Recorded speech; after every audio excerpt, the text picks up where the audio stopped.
மனிதர்கள் காலில் விழுந்துடக்கூடாது. குறிப்பா அரசியல்வாதிகள் காலில் மாத்திரம் விழுந்துடவே கூடாது.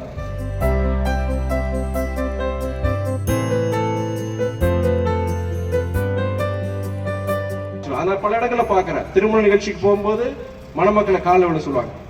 அம்மா அப்பா சொன்னாலுமே என்ன சொல்லணும்? துரைவைக்கோ எம்பி வந்தாரு, அவர் என்ன சொன்னாரு? தனிநபர்கள் மனிதர்கள் காலில் விழவே கூடாது. சரிங்களா? கல்வி இருந்தாலுமே நமக்கு ஒழுக்கங்கள் அந்த கல்வி கிடைச்சு பிரயோஜனம் கிடையாது. அதனால இன்னைக்கு முக்கியமான ஒரு விஷயம் இந்த செல்போன்.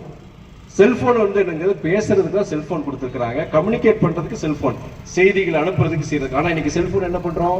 பொழுதுபோக்கு அம்சமா அதை பயன்படுத்துறோம். நம்ம சரி பொழுதுபோக்கு அம்சமா நீங்க பயன்படுத்துங்க, தப்பு நான் இல்லைன்னு சொல்லல. ஆனால் வாரத்துல சனி ஞாயிறு லீவா ஒரு மணி நேரம் 2 மணி நேரம் அதுக்கு ஒதுக்கிக்கோங்க.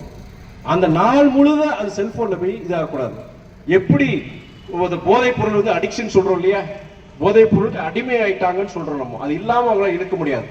அப்படி இந்த செல்போன் டைப் ஆயிப்போச்சு. இப்போ அது அடிக்ஷன் மாதிரி உங்களுக்கு மாத்திரம் கிடையாது, என்ன மாதிரி எல்லாருக்குமே இந்த அடிக்ஷன் இருக்கு. இந்த ரீல்ஸ் பாக்குறது, அந்த ஷார்ட்ஸ் பாக்குறது, இதெல்லாம் வந்து ஒரு பெரிய அடிக்ஷன். அது உலகம் முழுக்க ஒரு பெரிய மிகப்பெரிய பிரச்சனையா வந்துட்டு குறிப்பா குழந்தைங்களுக்கு. அதனால வந்து அந்த செல்போன் பொறுத்த வரைக்கும் அதை கவனமா பயன்படுத்தணும். நல்ல விஷயங்களுக்காண்டி பயன்படுத்துமே தவிர அது நம்மளை வந்து வேற மாதிரி கொண்டு போயிடக்கூடாது சொல்லிட்டு இன்னைக்கு நான் வந்திருக்கேன். பிள்ளைங்க நல்லா படிச்சு நீங்க உழைச்சீங்கன்னா வாழ்க்கையில எங்க வேணா போன வானமே இல்லைன்னு நான் சொல்லியிருக்கிறேன். நான் அதை நினைச்சு நல்லா படிங்க, செய்யுங்க. எந்த அம்மா அப்பா காலில் விழலாம், ஆசிரியர்கள் கால் கூட விழுக தப்பு முடியாது, குருங்கிறது விழுது. ஆனா எந்த ஒரு வேற யார் காலையும் விழுந்துடக்கூடாது. தாத்தா பாட்டி காலில் விழலாம், அம்மா அப்பா காலில் விழலாம்.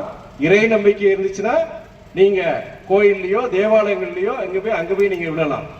மனிதர்கள் காலில் விழுந்துடக்கூடாது. குறிப்பா அரசியல்வாதிகள் காலில் மாத்திரம் விழுந்துடவே கூடாது சொல்லிட்டு இது நான் முக்கியமா சொல்றது. அந்த அம்மா அப்பா சொல்லுவாங்க, திடீர்னு யாராவது வந்தாங்கன்னா விழுப்பான்னு சொல்லுவாங்க. அதனால பல இடங்களை பாக்குறேன். திருமண நிகழ்ச்சிக்கு போகும்போது மணமக்களை காலில் விழ சொல்லுவாங்க. அம்மா அப்பா சொன்னாலுமே என்ன சொல்லணும்? துரைவைக்கோ எம்பி வந்தாரு, அவர் என்ன சொன்னாரு? உங்க காலில் விழ சொன்னாரு, தாத்தா பாட்டி காலில் விழ சொன்னாரு. இறை நம்பிக்கை இருந்ததுன்னா கோயில்ல போய் விழலாம், சாமி காலில் விழலாம். ஆனா தனிநபர்கள் மனிதர்கள் காலில் விழவே கூடாது. சரிங்களா? Wish you all the best. Play store மற்றும் ஆப் ஸ்டோரில் இருந்து பாலிமர் செயலியை QR கோடு மூலம் பதிவிறக்கம் செய்யுங்கள். செய்திகளை உடனுக்குடன் பெறுங்கள்.